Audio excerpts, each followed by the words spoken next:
It looks like former WWE Women's World Champion Charlotte Flair could be returning to WWE soon. This according to a new report that outlines that there are plans for Flair to return as soon as this winter.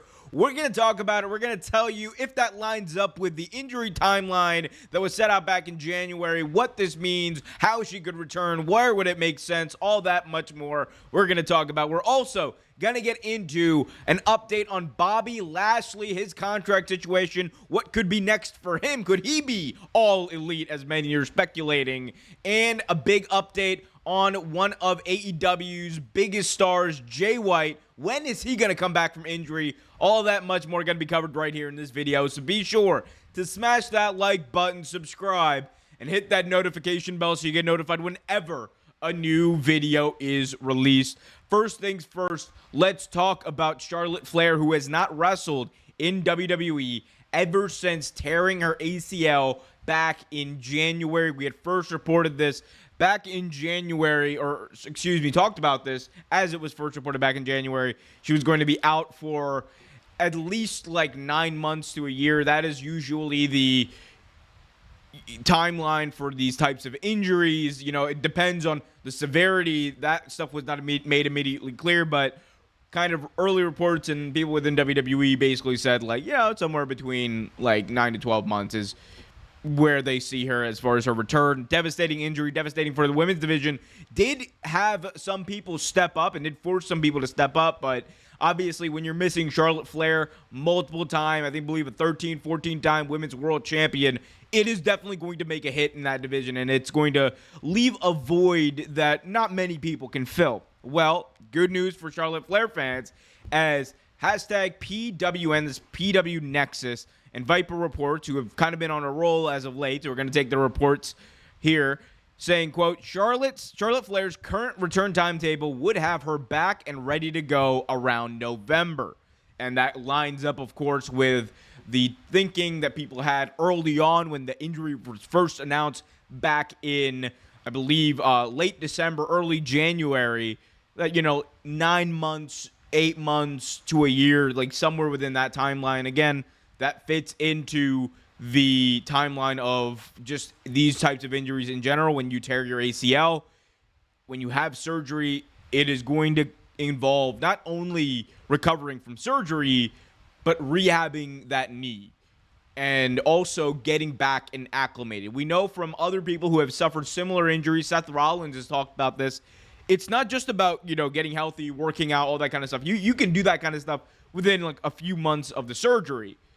But what becomes harder is if you are, facing setbacks in your recovery. Like that, obviously, if the injury does not heal in the way that surgery intends, that's obviously going to cause a more lengthy timetable.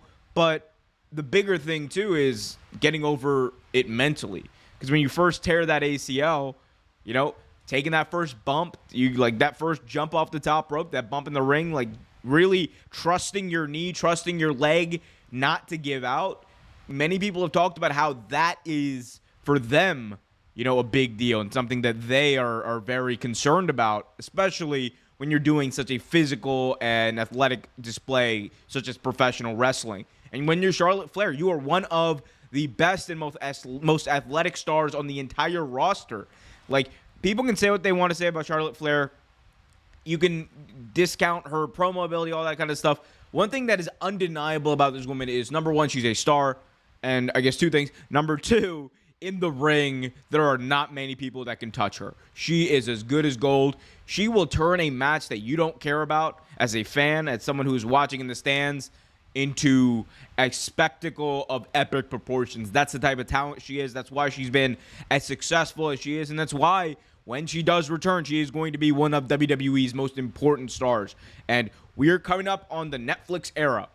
They need as many stars as possible to fill up those 3 hours of television time, and you need to make as much of your roster available as possible in order to draw eyeballs to Netflix. I truly think that you are going to see such an emphasis put on Raw, especially in that first year, or at least the early months of that Netflix deal with WWE, that it is going to be kind of it's such a reversal of where we were just a couple of years ago, because back in 2019 Raw was kind of deprioritized and SmackDown was kind of positioned as the A show because it had that massive contract with Fox. So we're going to see that turn, and I think part of that turn is going to be the return of Charlotte Flair, and I think expect her and expect a lot of other big names, I think the Bloodline as well, to be on Monday Night Raw when they do make that shift over to Netflix. Like there's a lot of buzz about that. There's a lot of hullabaloo, hoopla amongst both fans and WWE in general. A lot of excitement about that deal, and again, expect Charlotte to be a part of that as she looks to be ready fairly soon. Hopefully she is. Again, I will say this, I've said it about many people, but it's also true about Charlotte Flair. Charlotte Flair is one of those talents. You definitely would rather have them on your roster than not have them on your roster. Like, that is the level that she's at, and she deserves every bit of hype and hullabaloo, as I like to say, about her. So, shout out to her. Hopefully she's doing well. Oh, well, that didn't work. Let's move on and talk about Jay White, since the Bobby Lashley graphic didn't seem to work there.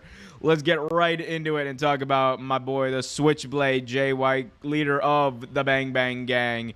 So, obviously, Jay White has not been seen on AEW TV in a while, and it had to do first with this foot injury that he seemed to have suffered. So, here is an update courtesy of FightfulSelect.com, saying, quote, former IWGP World Champion or Heavyweight Champion Switchblade Jay White has been out of action for over a month with a reported foot injury that forced the Bang Bang Gang to vacate the Trios Championships. Fightful Select's Sean Rossap has learned that White is healthy and that there are plans for a return to AEW TV soon. White last wrestled, on July 6th in a losing effort to Hangman Page in the Owen Hart Foundation tournament. Bang Bang Gang last defended their Unified Trios titles at AEW Double or Nothing.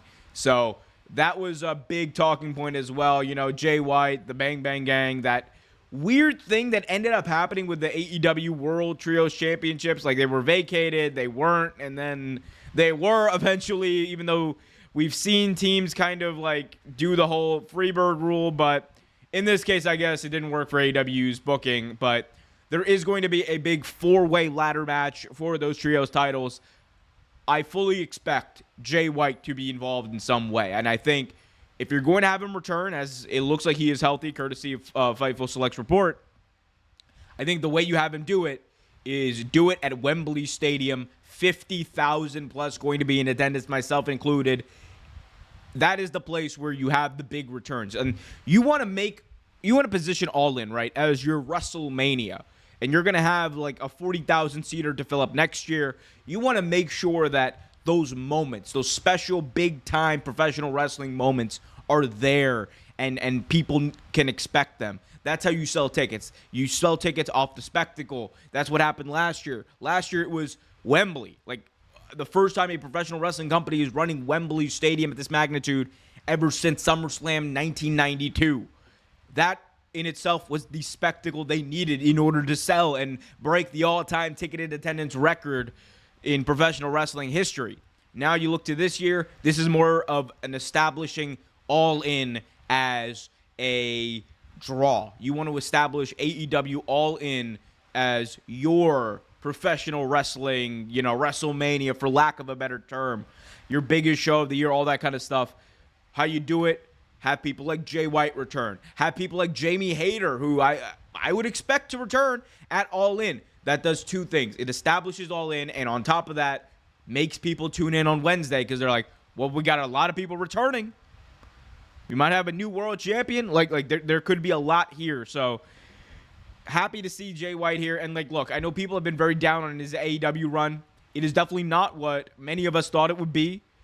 But one thing to remember is that I think with Juice Robinson finally healthy, there is going to be a little bit more for Jay White to do. I really want to see him over the next few months for the rest of the year. I want to see him establish himself as a singles act Because when Jay White was at his best, when he was, main eventing Madison Square Garden, when he was the IWGP World Champion, he was the guy, and you knew it.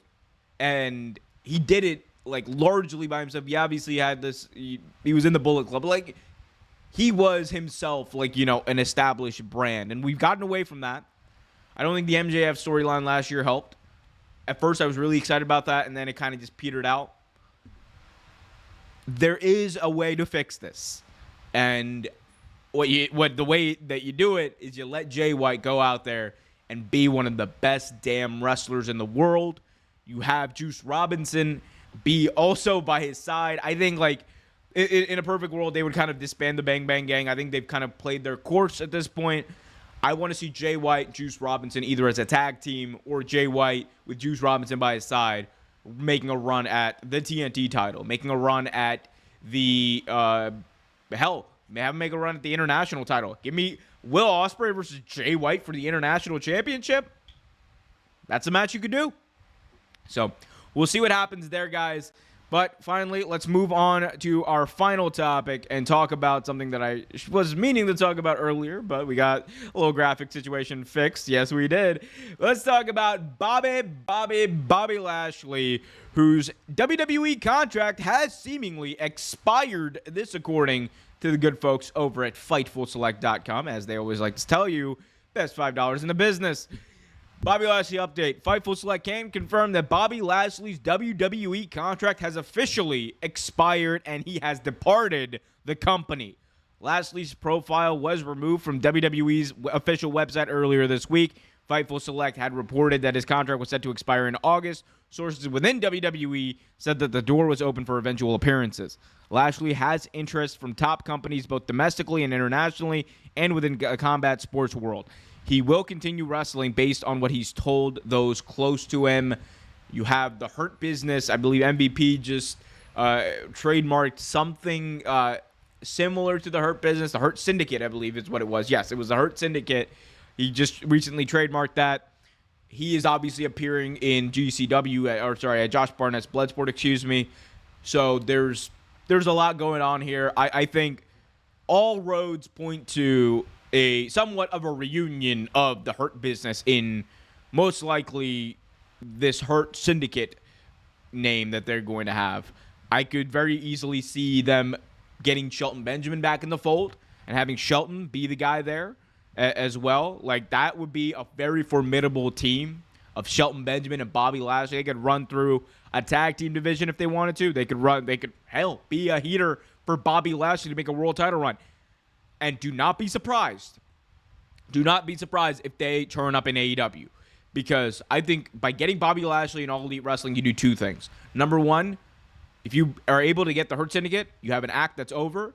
You have a former world champion, obviously, on one hand, and you have Shelton Benjamin, someone who's been in contact with AEW for the past few months. They just have not been able to come to a deal and an agreement there. But I think there's a lot you could do there, right? Because Bobby's someone who's established, as I said, former world champion. He can step into that world title scene anytime you want. You need a big match for, a Winter is Coming, a Grand Slam, whatever it is. You can put Bobby Lashley in that spot, and he can deliver. Then, on top of that, Shelton and Bobby's a tag team. That would definitely inject some much-needed life in the tag team division. Because while I love the Acclaimed, FTR, and the Young Bucks, last few months of this tag team division have not been it. They have a lot more potential than they're showing right now, but maybe they need a reminder, and I think maybe it's time to take the belts off the Bucks and focus the attention on your other tag teams.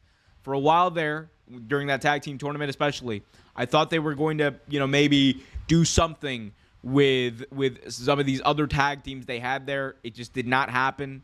Shout out to Captain Sean Dean and the Infantry, but I think it's time for us to do something else, because it's great to rely on the Young Bucks. It's great to rely on FTR. Reality is Young Bucks right now do not need the AEW World Tag Team Championships. They're not there every week. They are not wrestling every week. They are not defending their titles. It makes the titles seem less significant. It makes people forget about the titles. If I were to ask you, people forget that the Young Bucks are the champions. You're just oh yeah, they are the champions. Because they're not being defended. And when they're not being defended, when they're not in the forefront, when they're not being presented as champions, it does not it's not good for the belt. So hopefully, Bobby Lashley to AEW could help with this. We'll see if that's what he ended up doing. Obviously, there's potential there. He's talked about how Triple H was not exactly his biggest fan in recent interviews, and that's obviously caused a bit of a stir amongst WWE fans, but that's the reality of the situation.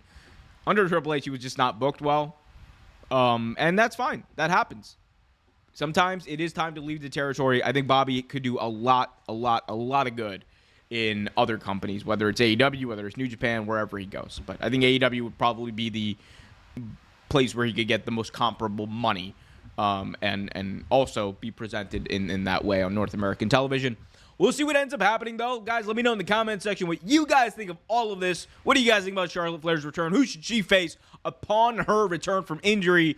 Bobby Lashley, should he go to AEW? Should he go back to WWE and just win the Andre the Giant Memorial Battle Royal and be like, I won it, and hold it up at Mania in a very awkward segment? I don't know. And also let me know what you guys think about Switchblade Jay White. How do we fix the Bang Bang King, whatever, the leader of Bullet Club Gold? All that, much more. I talked about. I did it. I'm tired. Be sure to hit that like button, subscribe, and hit that notification bell so you get notified whenever a new video is released. Until next time, guys, be happy, be healthy, and as always, keep it real.